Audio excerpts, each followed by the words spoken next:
Sunday आहे आणि उद्या जर आमचं कुठे बाहेर जाणं झालं तर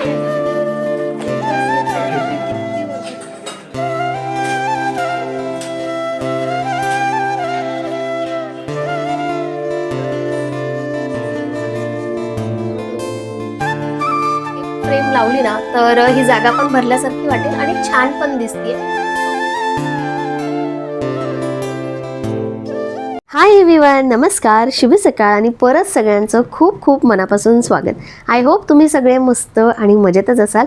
मी तर काय सांगू, आज खूप खुश आहे कारण खूप वर्षानंतर आज माझ्या माहेरची माणसं माझ्या घरी येणार आहे।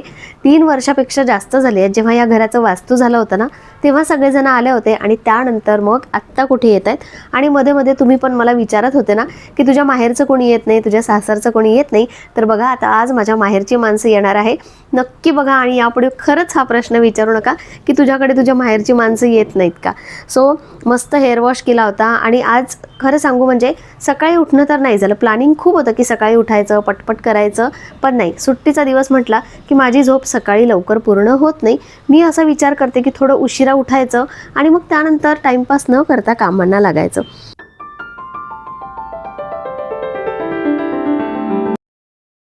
आता तसं तर मागच्या 4-5 दिवसापासून माझी काही ना काही क्लिनिंग चालूच आहे, पण आजही थोडी आवराआवर झाली। टॉयलेट, बाथरूम, वॉश बेसिन सगळं क्लीन झालं, सगळं सेट होतं आणि म्हणूनच मी हेअर वॉश पण केला। आता त्यांना यायला वेळ आहे म्हणून नाश्ता पण करून घेते आणि करत करत ना सकाळची वेळ तशीही पटकन जाते, त्यामुळे उशीर तर झालेलाच आहे। आता कुणीही येणार म्हटलं तर आपली लगबग असते। सकाळपासूनचा माझा एक एक चालू आहे। आता सगळं आवरून झालंय आणि सकाळी लवकर आंघोळ करण्याच्या नादात ना रियांशला आज हेअरकट करायला जायचं होतं। तो तर कधी आठवणच करून देत नाही कारण त्या ऑलरेडी त्याला केस पकडायची सवय आहे। पण आत्ता आठवण आली, आत्ता वाजले 11:30 आणि सगळेजण 11:30-12 वाजेपर्यंत येणार होते। सो म्हटलं जाऊ दे, आता जाऊ नये कारण उद्या संडे आहे आणि उद्या जर आमचं कुठे बाहेर जाणं झालं तर ते हेअरकट आणखी पुढे 4-5 दिवस लांबतील। म्हणून आंघोळ झाल्यानंतर त्याला आता पाठवलं। आता बाकीचे सगळे येतीलच, तोपर्यंत माझं सगळं आवरून झालं आहे। फक्त भाजी बनवायची आहे आणि भाकरी किंवा मग चपात्या जे काही असेल ते मी सगळं वेळेवरच बनवेल। आल्यानंतर थोडासा उशीर होईलच, म्हणजे आंघोळी वगैरे करणं किंवा चहा नाश्ता काय करायचा आहे बघू आता। सो चला, आणि आई बाबांचा पहिला विमान प्रवास आहे। सो काय माहिती त्यांचा एक्सपिरियन्स कसा आहे। तसं तर जास्त वेळ नाही आहे म्हणूनच कमी वेळेचा पहिला फ्लाईट त्यांनी एक्सपिरियन्स म्हणजे करायचा होता त्यांना। तर कसा झाला आता प्रवास हे तर मी आल्यानंतर त्यांना विचारणारच आहे। आणि आता फक्त ना बाल्कनीतलं माझं थोडंसं पुसायचं राहिलं आहे। धुतलेली बाल्कनी आहे पण किती नाही म्हटलं तरी कुंड्या आहेत तर खाली माती सांडतेच। आणि बाबांची बाकीच्यांची पण अशी सवय राहील आता की घरात ना तसेही थांबत नाही, स्पेशली माझे बाबा तर बाल्कनीत जाणं किंवा बाल्कनीतून बघणं थोडंसं मोकळं पाहिजे असतं त्यांना। तर मला माहिती आहे ते बाल्कनीतच जातील पहिले आणि पुढचे येणारे काही दिवस मला दोन्ही बाल्कनी स्वच्छ ठेवायचे आहे कारण बाल्कनीतले पाय मग सोफ्यावर किंवा बेडवर गेले की काय माहिती मला तरी चांगलं वाटत नाही। आता मला चप्पल घालायची सवय आहे पण आता सगळेजण नाही ना घालत घरात चप्पल, तर आता बाल्कनी स्वच्छ पुसून घेते। थोडीशी माती दिसते पाणी टाकल्यानंतर, बाकी सगळं व्यवस्थित आहे। घर पण एकदम मी व्यवस्थित सगळं करून ठेवलेलं आहे। बघू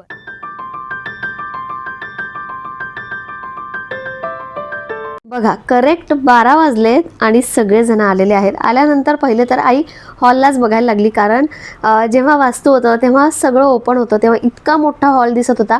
आणि आत्ता आई म्हणाली की व्हिडिओत पण मोठा दिसतो आणि जेव्हा खाली होता तेव्हा तर खूपच मोठा दिसायचा। आता कसा सोफा आमचा खूप मोठा आहे त्यामुळे त्यांना असं वाटत होतं की हॉल असा कमी का वाटतोय, पण ॲक्च्युली कमी नाही आहे बरं का, खूप मोठा आहे हॉल तसाही दिसतो। आता ते खूप दिवसानंतर आले म्हणून त्यांना असं दिसलं असेल।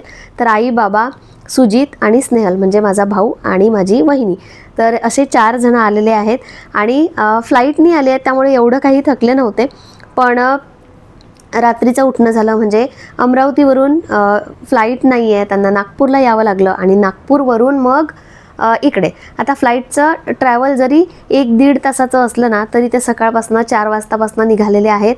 आणि आई बाबांचा पहिलाच विमान प्रवास होता जसं मी सांगितलं। तर आल्यानंतर सुजित, स्नेहल ना बाबाची गंमत सांगत होते की बाबांना इतकी घाई झाली होती की कधी पोहोचतो, काय होतं, मग आपल्या बॅग्स कुठे नेल्या, आपण त्या कशा शोधायच्या, किती चेकिंग होते, बेल्ट काढा, हे काढा, ते काढा. त्यांना ॲक्च्युली कंटाळा आला होता, कारण त्यांनी कधी एक्सपिरियन्स केलेला नाही आहे. नॉर्मली कसं ट्रेन बसमध्ये आपली बॅग आपल्या जवळ असते, आपल्याला कुठल्या डब्यात बसायचं आहे ते सगळं माहिती असतं. आणि तसेही ना माझ्या बाबांना पेशन्स अजिबात नाही आहे. लवकर करा, लवकर हे करा, लवकर, म्हणजे सगळ्या याच्यात घाईच असते. तर त्याच गप्पा गोष्टी झाल्या, पण मस्त झाला त्यांचा विमान प्रवास पहिल्यांदा केला. आणि सगळ्यांनी एकदा फ्लाईट म्हणजे विमान प्रवास केला पाहिजे. आता आई सगळेजण आले म्हटल्यानंतर काही ना काही शिदोरी तर आणणारच आहे. आणि काय आणलं आहे हे मी तुम्हाला दाखवतेच. आता 12 वाजता पोहोचले आणि त्यातल्या त्यात आई आणि बाबांनी तर रात्रीच आंघोळ केली. म्हणजे सुजित आणि स्नेहल ती पण गंमत सांगत होते की रात्रीचे 2 वाजतापासनं ह्यांचं भांड्यांचा आवाज, बोलण्यांचा आवाज येत होता आणि सकाळीच या दोघांनी आंघोळ पण केली. मी म्हटलं रात्रीच करून ठेवायची ना त्यापेक्षा. तर त्या दोघांना तर काही आंघोळ करायची नव्हती. सुजित आणि स्नेहल मस्त फ्रेश झाले. तोपर्यंत मी छान असं जेवण बनवलं आणि रियांशही खुश होता. आता रियांशचा आवडता व्यक्ती म्हणजे त्याचा मामा. खरं तर सगळ्याच मुलांचा आवडता व्यक्ती असतो तो म्हणजे मामा, कारण मामा एकतर लाड पुरवतो, काही ना काही खेळणी घेऊन देतो, जे मनात जे पाहिजे असतं ते सगळं मामांकडून भेटतं. आणि यासाठी पण मुलांची एक्साइटमेंट असतेच. आता आंघोळीहून आल्यानंतर स्नेहलनी मला मदत केलीच.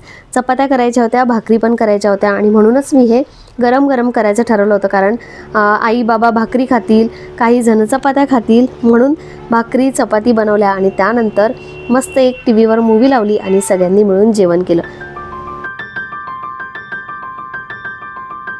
जेवल्यानंतर सगळ्यांना थोडासा आराम करायचा होता. अश्विन तर आजारी होते, सगळे आराम करतायत, फक्त मी आणि स्नेहल आम्ही दोघी जणी ना मिसेस देशपांडे ती सिरीज बघत होतो.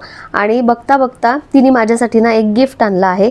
6 ग्लासचा सेट आणि एक जार आहे ग्लासचाच. तर हे मला माहिती नव्हतं. बाकी मी पण काही वस्तू आणायला सांगितल्या आहेत, त्या मी तुम्हाला नंतर दाखवते. पण मला किती उत्सुकता ना, म्हणजे तशीही मला उत्सुकता असते मी आणलेल्या गोष्टींसाठी. आणि मला काहीतरी गिफ्ट मिळालं म्हटल्यानंतर बसलोच होतो, तर म्हटलं चला ओपन करून बघावं. आता परत जेव्हा ते करेल ना ओपन, तेव्हा परत मी तुम्हाला आणखी चांगल्या पद्धतीने दाखवेल. त्यानंतर 4:30-5 वाजता मला आणि अश्विनला एका ठिकाणी बाहेर जायचं होतं, ज्यासाठी आम्ही प्रत्येक सॅटर्डे संडे फिरतोय ना ते काम करायला जायचं आहे. आणि त्यासाठी पण मी खूप एक्सायटेड आहे. सो काय आहे काय नाही हे मी तुम्हाला येणाऱ्या पुढच्या व्लॉग्समध्ये सांगेलच. वातावरण तर इतकं भारी असतं ना, म्हणजे दुपारचं वातावरण सकाळी 10-11 वाजतापासूनचं जे वातावरण असतं 5-6 वाजेपर्यंत खूप भारी असतं, फिरायलाही मजा येते. आता बाहेरून आमचं काम करून आलो आणि सगळ्यांसाठी वडापाव पण घेऊन आलो. आता पुण्यात किंवा मुंबईत आल्यानंतर पहिला तर वडापावच असायचा, म्हणून सगळ्यांना आवडतोही. आणि तिकडे एवढं वडापावचं क्रेज नाही आहे, त्यामुळे खूप खाण्यातही येत नाही, म्हणून सगळ्यांनी पहिले वडापाव खाल्ला, चहा घेतला. आणि त्यानंतर बघा मी ही गोडंबी आणायला सांगितली आहे. आईने खूप सारा कढीपत्ता आणला आहे, मामांकडून खूप सारे लिंबू आणले आहेत आणि 3 किलो आवळे पण आणलेले आहेत. बाकीचं पण आहेत जे आता मी सांगत नाही, एक एक करून जेव्हा सगळं ते यूज करेल ना तेव्हा दाखवते. त्यानंतर आम्ही डिनरची तयारी करायला घेतली. आणि आईची तब्येत ना बरी नाही आहे, म्हणजे आईला खूप खोकला आहे. त्यामुळे मी असा विचार केला होता की आई आल्यानंतर मी आईकडून ही करून घेणार, भाकरी करून घेणार. त्यामुळे काय माहिती ते शक्य होणार आहे की नाही आहे, पण स्नेहल माझी मदत करते. आता आम्हाला व्हेजिटेबल खिचडी बनवायची आहे, तर दोघी मिळून आम्ही ती बनवतो. आणि आज तर कुठे जाणं झालं नाही, पण उद्याचा आमचा प्लॅन आहे. उद्या आम्ही जाणार आहे एका ठिकाणी फिरण्यासाठी. कुठे जाणार आहे हे बघायचं असेल तर तुम्हाला उद्याचाही व्हिडिओ बघावा लागेल. चला मग आता आम्ही डिनर करून घेतो आणि त्यानंतर गप्पा गोष्टी हे सगळं चालतच राहणार. तर सकाळपासून असं काही ना काही चालू आहे. आणि आल्यानंतर मी सुद्धा खूप विचार केला होता की मी असं शूट करेल. रियांश पण आजी आजोबांसोबत कसा भेटला किंवा तुमचा विमानाचा प्रवास कसा झाला हे सगळं त्यांना विचारेल. पण ना ते शक्य होत नाही, कारण आपल्या अगदी नॉर्मल गप्पा असतात. सो त्या नॉर्मल गप्पा ना व्हिडिओमध्ये किती कॅप्चर करायचा, पूर्ण दिवसभर आपण कॅप्चर नाही करू शकत. म्हणून मी व्हॉइस ओव्हरच करणार आहे, जे काही तुम्हाला आजच्या व्हिडिओमध्ये दिसलं. तर आता डिनरमध्ये व्हेजिटेबल खिचडी लावली आहे, कुकरच्या शिट्ट्या होतील तोपर्यंत म्हटलं ही फ्रेम दाखवते. ही मी गिफ्टिंगसाठी केलेली आहे ऑर्डर फ्लिपकार्टवरून. आणि आत्ता जर नाही दाखवली ना तर उद्या रॅप करून ती गिफ्ट होऊन जाईल, म्हणून म्हटलं की चला या घाई गडबडीत ही फ्रेम तुमच्याशी शेअर करते. ही बघा अशी ही 3D फॉर्मॅटमध्ये फ्रेम आहे लँडस्केपमध्ये आणि फक्त 255 रुपीजला आहे. 255 रुपीजच्या मानाने मस्त क्वालिटी आहे. आणि आता हे वरचं जे प्लास्टिक किंवा हे जे रॅपर आहे ना ते काही मी काढत नाही, कारण मला गिफ्ट करायची आहे. पण आल्यानंतर मी ना एका ठिकाणी लावून बघितली, दाखवते तुम्हाला. छान दिसती आहे, कोणाला गिफ्ट करायला किंवा मग आपल्या घरच्यासाठी पण बेस्ट ऑप्शन आहे. सो फ्लिपकार्टवरून घेतली आहे. तर मी हे डायरेक्ट टॅग करते प्रोडक्ट.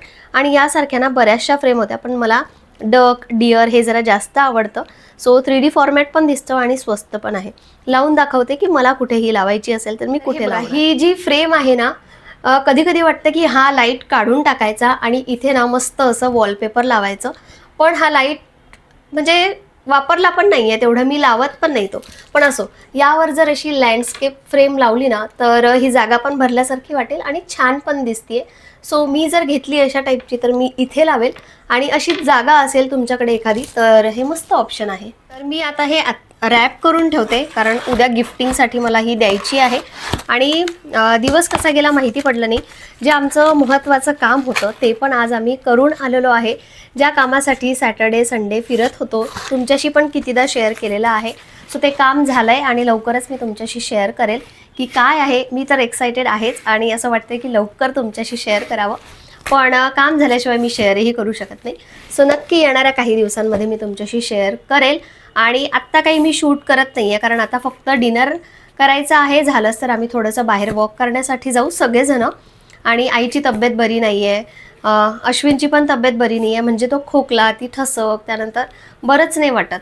सो त्या दोघांचं तर चालू आहे. पण आम्ही सगळेजण जाऊया आणि सोबतच आम्ही दिवसभर नाही पण थोडा वेळ ती एक माधुरी दीक्षितची नवीन सिरीज आलेली आहे ती पण एन्जॉय करतोय.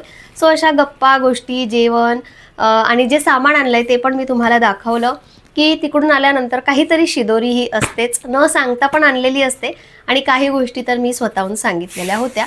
तर चला मग आता मी व्हिडिओला इथेच एंड करते.